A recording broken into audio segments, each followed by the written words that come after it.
Students, my name is Mr. Sampson and you're welcome to Akimo's online lesson. Today I'll be guiding you on chemistry with the topic chemical reaction. For those of you who are in SS1, SS2, this topic is specifically for you, and for those of you who are in SS3 preparing for your external examination like WAEC, NECO and the rest of them, I would advise or recommend this class for you. Now let's look at, before we proceed, let's look at the subsidiary aim for this lesson.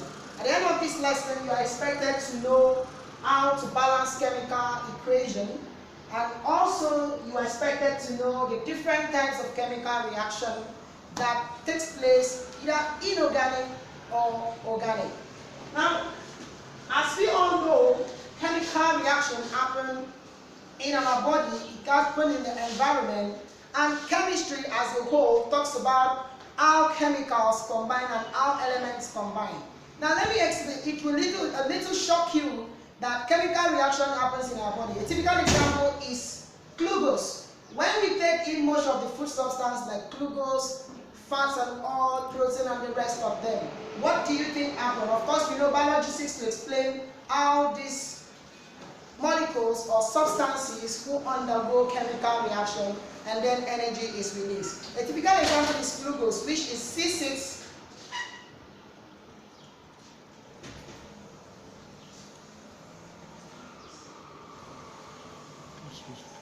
H12, C6 and 6. This is the structure or the molecular formula for glucose. C6, H12 and O6. Carbon, hydrogen and oxygen. When glucose is being taken into the body, and you know the end product of carbohydrate is glucose, it is being reacted by enzymes that breaks them into carbon 4 oxide, and then water is being released as the products, or as the byproduct, where carbon 4 oxide is being expelled out using the lungs. Now today we'll talk about the types of chemical reaction, but before we do that, let's look at the overview of balancing chemical equation or chemical reaction.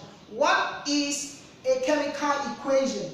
A chemical equation seems to explain the shorthand way of representing chemical reaction. A typical example is, we know this Latin way, how the Muslim represents their signs and their words using an unknown signs to you. Even when we are looking at shorthand, Pigman representation of shorthand, those of you who are in chemistry will know that. Then here in chemistry, we look at how we can use symbols. And not just symbols, but these symbols are symbols that are found in the periodic table, as well as all elements. You see how we combine these elements. We have some certain guidelines and rules that will give us the product we are looking at. Let's go back to chemical reaction and chemical equation. Now, I would like to give you a simple method of how to balance chemical equation. Then you know our topic is an overview.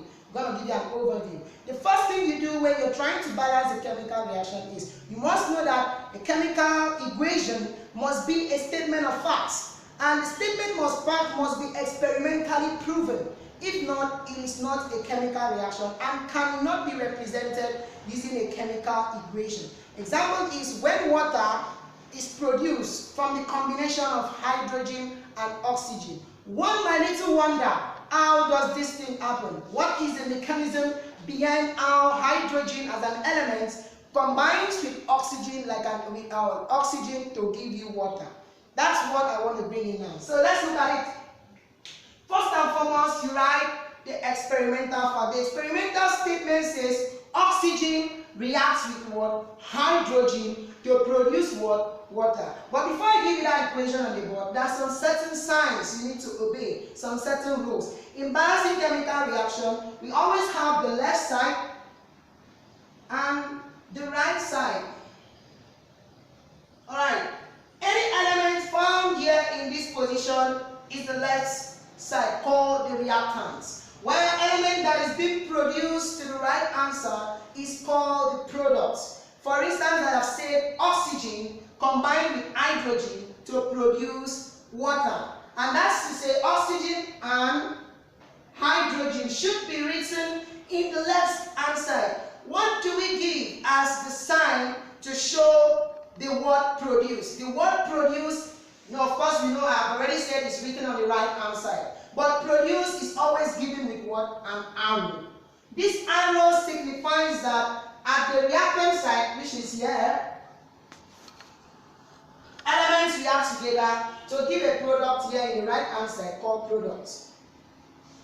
Now, this sign, this arrow signifies that when they react together, they produce a particular product. Now, that product, we do not know the state of that product. The product might be a gas, the product also might be a solid, and the product might be a liquid. How do we represent that product if they are in solid, liquid, and gas state as a matter? Now, we look at if the product is written as a gas, we put a subscript G immediately after the product. If the product is given as solid, a subscript is also given as S. Then if the product happens to be a liquid, still under the subscript we have an L. Alright? But in terms of gas and solid, because there's some chemical reaction that takes place that at the end of the moderation, there's always modulation in signs. If you don't bring in a subscript gas, you can bring in an arrow indicating that gas is given off in that chemical reaction. If the arrow is pointed upward, it means gas is given off, and if the arrow is pointed downward, it means a solid is being given off, either through precipitation. That's the precipitation in the sense that it is not insoluble in a liquid or in a solvent that turns a solution. Some kind of little particle trying to settle down in the bottom when a solid is being dissolved in a particular solution to give an aqueous solution, because we know that an aqueous solution is a solution that when a sample or solid sample is being dissolved in water. Take note of that. So the next thing I want to look at is that statement that I've already said, and that statement is experimentally proven. Oxygen and hydrogen. Now, before we can write to appreciate that water is given off H2O, we know that water is H2O. Oxygen, you have to solve the question, is oxygen a diatomic gas or is it a monoatomic gas? Is hydrogen a diatomic gas or a monoatomic gas? Of course, we know we cannot represent it like this. Representing it like this makes an element, an atom. Of course, it needs to be in a molecular way, that is a molecule, and still have the property of the element. That means oxygen must be a molecule, O2, and then hydrogen must be a molecule, H2. Now, O2, H2 to produce what? Water. This is a simple statement which already has been shown in an equational way. Now, when we have here, we have a gas as a substrate, and hydrogen as a gas, and here a liquid is formed as a substrate. Now, from here, we say oxygen, hydrogen, and producing water. Now, how do we balance this chemical equation? Of course, we see oxygen here, 2 molecules of oxygen, 2 molecules of hydrogen at the reactant side, and then we have 1 molecule of oxygen and 2 molecules of hydrogen. Now, this equation is not balanced. According to the law of mass action, or according to the law of conservation of masses, that element cannot be created nor destroyed. That is it. That's the first word. Element cannot be created or destroyed. That means in the process of chemical reaction, elements can neither be created nor destroyed. It means whatever that happens here in the reactant, the number of molecules in the reactant must be equivalent to the number of molecules in the product side. So if you are looking at the mathematical aspect of it, you see oxygen, we know the molecular mass of oxygen, and we also know the molecular mass of hydrogen. We multiply them by the subscript to see if we will have the equivalence at the product side. Alright, let's go. So we see oxygen here 2, oxygen here 1, hydrogen here 2, hydrogen here 2. So the equation is balanced in respect to what? Hydrogen. Right, now you look at it, hydrogen is here, is balanced. It's balanced in respect to what? Hydrogen. It means that for us to be able to balance oxygen in the product side, we require what? 2. So 2 will stand as a coefficient in front of hydrogen. Right, now 2 are standing as a coefficient in front of hydrogen in water molecule. So we have 2 molecules of oxygen, 2 molecules of oxygen here also in the reactant side. Then now the number of hydrogen has increased in the product side given 4. So we say 2 times 2 or 2 2 multiplied by 2 giving us what? 4. And that means that the product side we have 4 molecules of hydrogen, whereas here we have what? 2 molecules of hydrogen. To make this equation a balanced equation, what do? You need to increase the hydrogen side. Remember, I said the equation is balanced in respect to hydrogen. So it means that there is 4 molecules of hydrogen here, 4 molecules of hydrogen here, 2 molecules of oxygen here, and 2 molecules of oxygen. With this, we've given a balanced equation to the reaction when hydrogen reacts with oxygen to give what? Water. Now, I want to give you another example so that we can go to the business of today. Quickly, there are some equations that would demand.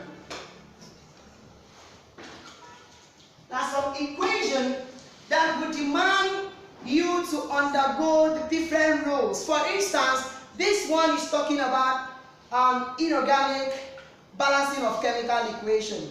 Then there's another one we call how to balance redox equation, but that will be discussed in our next class. So we look at another organic part. That is, we are looking at an organic compound. For instance, we are looking at propane. Propane is an organic compound with C3H8. This is it. C3, 3 carbon atom and 8 carbon atom. Now, if this propane should undergo what we call, if propane should be added with oxygen immediately. That's propane burns in air. Most times there are words that are used in chemical reaction. For instance, if we say product produces, it means it's going to the product side. Sometimes we say reacts with, which is at the reactant side. Burns in air, which is also at the reactant side. Or combined with. Those are the simple terms that are used in chemical reaction. So if propane like this, and you know that every organic substance, when they are exposed to air, that is oxidation, when they are exposed to air, the basic product is always carbon dioxide and water. So when this propane is added with oxygen as a dimer, it bonds in oxygen, that is with air, to produce one, carbon dioxide and water. This has always become a problem to most of students who are in SS2 and those of us who are preparing for WAEC and other external exams. But I think at the end of this will not be a problem to you anymore. Because if I try to balance this, and both we look at what is there and what is involved and the rules that is applicable, and I believe that at the end of this, you try to sort out the problem and find out that it's no longer a problem to you. Okay, let's go. So if propane reacts with oxygen to give carbon dioxide and water, and at the reactant side we have carbon. Here carbon is 3, here carbon is 1, here hydrogen is 8, while here hydrogen is 2. Meanwhile, oxygen here is 2 and oxygen here is 3. It is not a balanced equation. So what do you do? For us to balance the chemical equation, balancing the chemical equation, respect must be given to all the elements in the compound. One of it is carbon. We're trying to see how many molecules that are there in carbon. This is 3. So what do? We balance it to carbon first. We balance that of carbon. We balance that of hydrogen. And you also try to balance that of what? Oxygen. Just use that series. The first one is carbon. How many is here? 3. But here in the product side, we have 2. 1. So we must have to increase the number of carbon. Adding 3 to the coefficient. Adding 3 as a coefficient to carbon dioxide. With that, we balance carbon. But let's also check that we try to balance hydrogen. How many hydrogen is here? 8. Whereas how many hydrogen is here? 2. So what do we do to make the number of hydrogen in the product side equals to the reactant side? So we have what? 4. 4 multiplied by 2 will give us 8. Now if you look at this equation at the product side, you will agree with me that it is not balanced for oxygen. How many number of molecules of oxygen do we have in the product? Here is 3 multiplied by 2 is what? 6. And then how many do we have here? 4. So a total of 10. A total of 10 molecules of oxygen is in the product side, whereas we have only 2 oxygen in the reactant side. So what do we do to balance the chemical reaction for oxygen. Now, what do we do? The next thing we look at is, okay, we know that we have 10 here, so what do we do? We bring in what? 10 here. This is where fraction comes into play. For us, we will say 10 divided by 2. 10 divided by 2. When once we say 10 divided by 2, you know it gives us 5. So 5 multiplied by 2 gives us what? 10, which is the same thing as here. So we look at it. So in order not to all chemical reaction, we must try to have a whole number. It must not be what? A fraction. So what do we do to eliminate this fraction? That's where we bring the knowledge of multiplying all of them by 2. Let's multiply all the reactant side and the product side by 2. Multiply the reactant side and the product side by 2. So if you add 2 here, alright, we add 2 here, 2, and also multiply here by 2. So we have 2 all here, bracket, you know, 2 divided times 2 multiplied by 10 will give us 20, and then 20 divided by 2 will give us what? 10. So here we have 10. 10. Then you also multiply this by 2, so that when we multiply this by 2, 3 will change to 6. 3 will change to 6, and then 4 will change to what? 8. So we have 6 and 8. Let's see if you are correct. This becomes what? A balanced chemical equation. How do we prove that this is correct or is a balanced chemical equation? That is where we try to look at the number of molecules in the reactant side and the number of molecules in the product side. So let's look at it. 2 multiplied by 3 for carbon, the first element, it will give us 6. Then we say carbon here is 6. Then hydrogen in the reactant side is 2 multiplied by 8, hydrogen becomes 16. Then look at here, 10 multiplied by 2, oxygen becomes what? 20. So that's carbon 6, hydrogen 16, oxygen 20 in the reactant side. Then look at the product side. Carbon here is 6. Now we have a coefficient, which means that we must multiply this coefficient with any subscript we see. So oxygen is here. 6 times 2 give us what? Oxygen to be 12. Remember, this is not the only oxygen. Oxygen is found in carbon dioxide, and it's also found in water. So we say the first oxygen, that is 12, and we also consider that for the next one, hydrogen, 8 times 2 give us 16.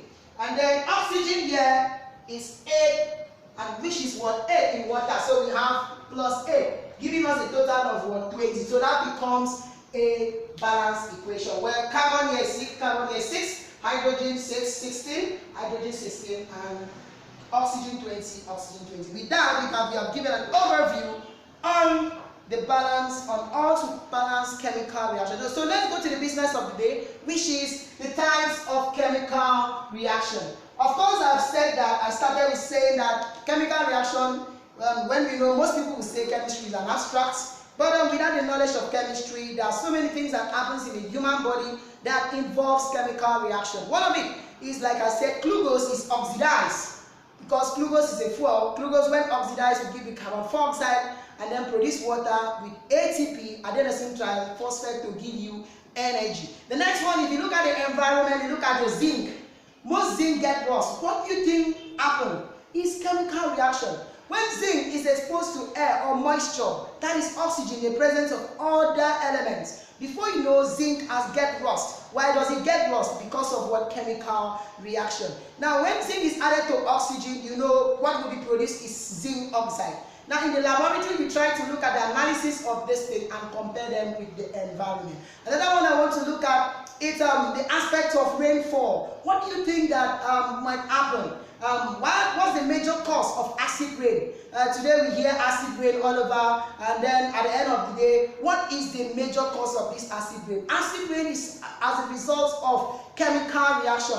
When rain falls, we have different gases, nitrogen, oxygen, and the rest of them, which are basically called acidic oxide. Because when nitrogen, carbon, and other of non-metals reacts with oxygen, they produce a base, an acidic oxide. And this acidic oxide is dissolved in rainwater to give you what? An acid. So that's the major reason why. Okay, let me put that in chemical reaction. One of it is N. We say in rainwater, the atmosphere consists of nitrogen, consists of oxygen, consists of the rest of those gas. Now, when this nitrogen reacts with oxygen, NO, they form what? NO2. And what is NO2? That's nitrogen oxide. It's an nitrogen oxide. Then this nitrogen oxide becomes what? An acidic oxide that when it's dissolved in water, NO2 dissolved in H2O, which is a liquid, and condensed as what? An acid rain to give you N. Nitric acid.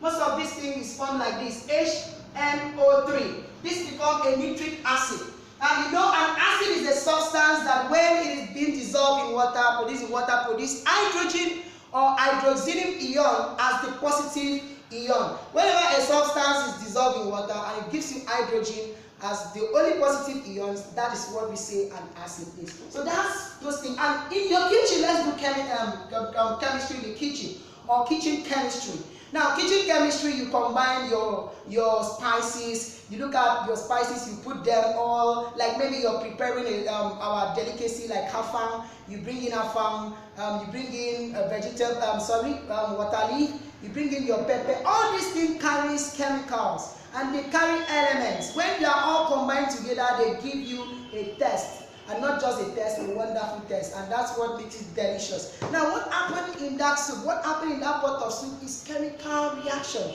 And then if you look at the indices of all the elements that are there, like the spices, you see calcium, you see nitrogen, you see calcium, which is used for strong bone, you see phosphorus and the rest of them. All of them combines together. And when you're taking them in, you take them in like minerals and the rest of them. And they help to maintain and sustain life. That's biology. We explain that. So let's look at the different types of chemical reaction. The first one is combination reaction.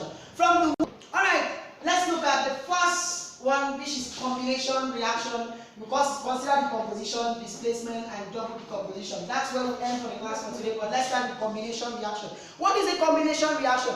This is a reaction, this type of reaction occurs between two or more elements or compounds combined to form a new single compound. This is when two or more elements combines together to form a new compound. From the word, take note of the word, two or more elements. They combine together to form a new compound. A typical example, let's give an alphabet first before I continue. Let's say an element A combined with element B. What do they produce? The combination between A and B produce what? AB. Combination between A and B produces AB. With this, we can give a simple illustration, which is like from the first one we have an element. Let's say element A is hydrogen, a dimer. Element B is oxygen, also a dimer. Now this is where the knowledge of balancing chemical equation comes into play. So if you missed that part, please visit to the first subsidiary end of this lesson. So hydrogen will combine with oxygen to give what? 2H2O, which is what? Water. And this is the balance chemical. Now hydrogen becomes a gas, substrate, oxygen becomes a gas, and this becomes what? A liquid. When you do this, this is called combination reaction. I'll give you another typical example. When a mixture of iron filling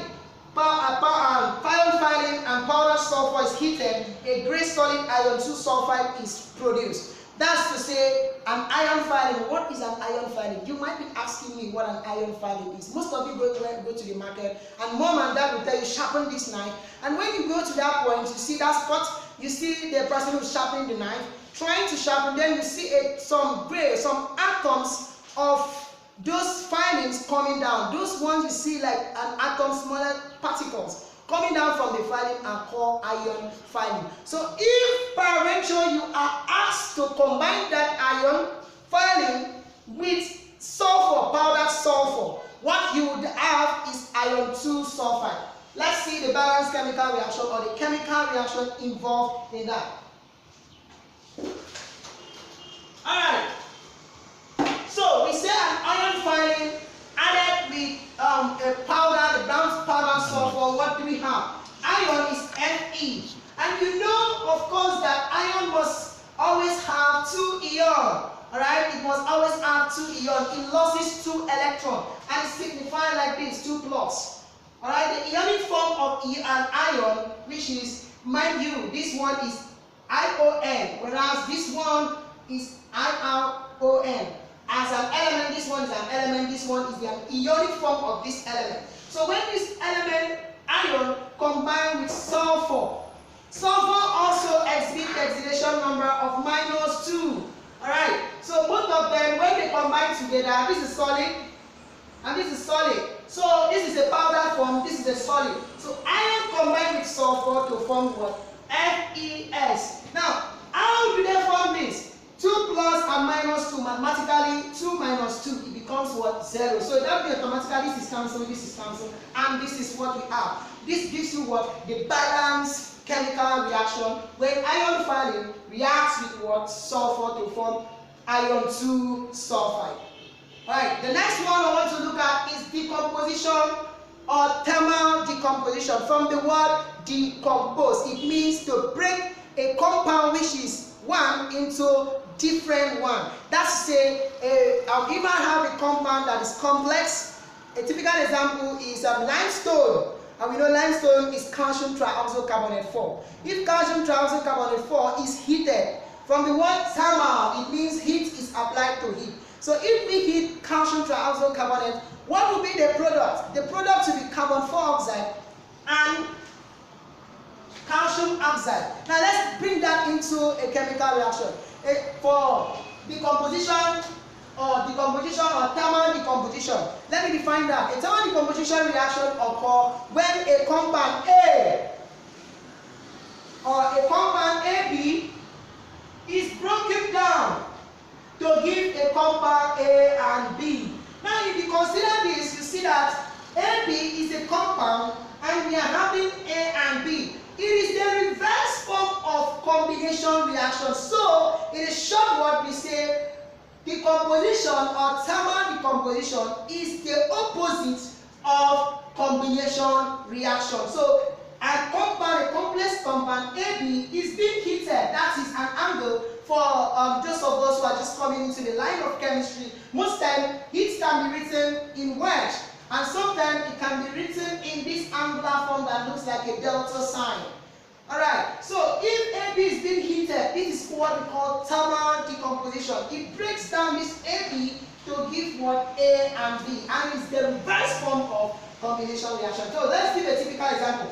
A typical example using a compound like calcium trioxocarbonate 4. When calcium trioxocarbonate 4 is being heated by heat, it produces calcium oxide and carbon 4 oxide. Now, in the process of thermal decomposition, there are always different state of products that are being produced. The first one might be a solid, and when it is a solid, it is called a residue. It is called what? A residue. Meanwhile, this other one can be a gas or it can be what? A liquid. So, calcium trioxocarbonate 4 being a solid, when it is being added by heat or being decomposed by heat, it produces calcium oxide, which is a solid residue, and carbon 4 oxide, which is a gas. So, this equation is not balanced. What do we do to balance the chemical equation? Is it that, okay, from here we say it's balanced because we have calcium here 1, calcium here 1, oxygen here 3, and carbon 1 and oxygen here. So this is a complete balance equation to show the thermal decomposition of calcium trioxocarbonate 4 to yield calcium oxide and carbon 4 oxide. So we look at the first one, the next one, displacement or replacement reaction. From the word displace or replaced, it means that a mixture or a compound, a particular compound,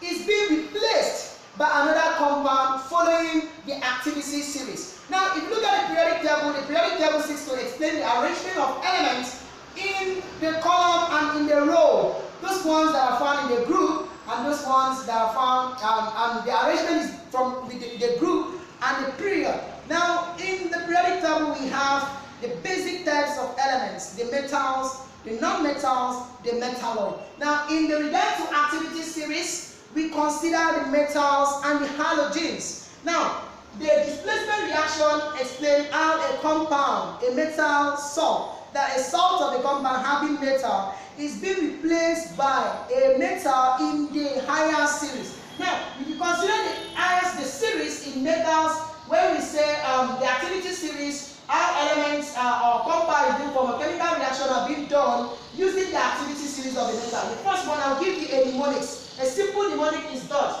popular scientists can make a zoo in the low humid country most satisfactory good.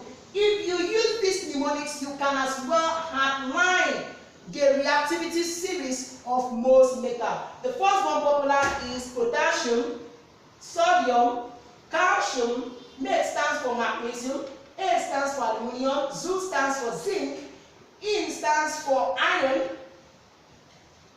D stands for tin, Low stands for lead, Humid stands for hydrogen, country, copper, more mercury, silver, and then we have gold. This is the activity series of metals. Now, let's consider that very type of chemical combination called displacement reaction. I'll give a typical example.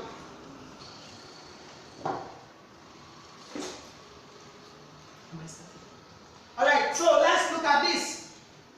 Displacement or replacement reaction. Let's give a typical example.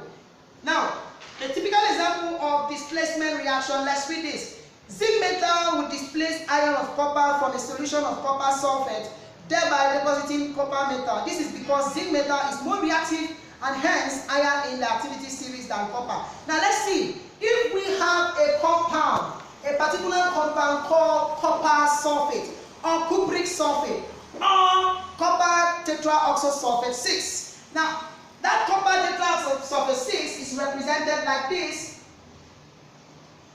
Now, look at this. This is a salt that has a metal copper. What can displace this salt, this copper, when we look at the activity series? The activity series, when we look at copper here, we see copper here below. So what can displace means that either hydrogen, lead, tin, iron, zinc, aluminum, magnesium, calcium, sodium, and potassium can display copper because they are higher in the activity series. But below copper cannot display this copper sulfate.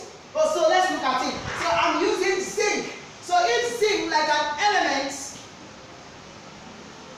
reacts with cupric sulfate, what will happen? Now this is where charges are being involved. Copper will have +2, sulfate will have -2, and then zinc will have +2. Now look at them. Look at this sign. This sign means the ionic form of each of these elements and the compound. Now this one, copper is +2, sulfate is -2 because it's a radical, a free radical. So here ions are being represented. Now from here, zinc will go to this one, and then copper will now be displaced to this other side. Now let's look at what happened in the product side. So what is formed? Copper is being healed out, plus zinc will replace the copper to have zinc sulfate. Now this zinc sulfate form becomes what? An aqueous form, because it was in a solution. This is an aqueous form and this is solid. Aqueous, like I said before, any solid compound or any solid particle that has been dissolved in water, it's called an aqueous compound. So when this zinc reacts with cupric sulfate, it displays copper to stanalone, and then zinc sulfate is being produced. Alright, with that, we've come to the end of our class today.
said before, we've dealt with displacement reaction or the replacement reaction.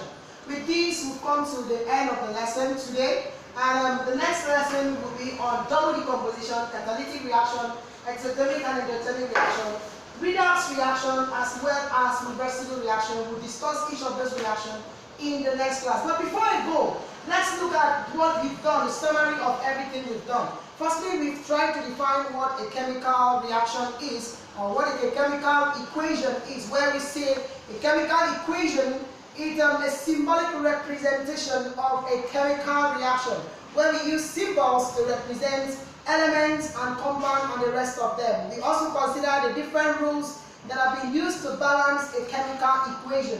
We say that we have the reactant side, the product side, and when elements combine together, they react together, or they are born in air, they produce a particular product. We look at that when we were considering hydrogen reacting with oxygen to produce water, and we also consider ion filing reacting with also oxygen, or when iron has been oxidized, it gives you iron 2 oxide or iron 3 oxide, as the case may be. Now we also consider the different types of chemical reaction, where we say we have combination reaction, where two elements combine together to form a compound. Then we have decomposition, where heat is being required, where a compound, a complex element, a compound is being broken down to the simpler one, and that we say is an opposite form of combination reaction. We also consider the displacement reaction, where we stop. With that, I can say that you have understood the basic concept of balancing chemical equation and also consider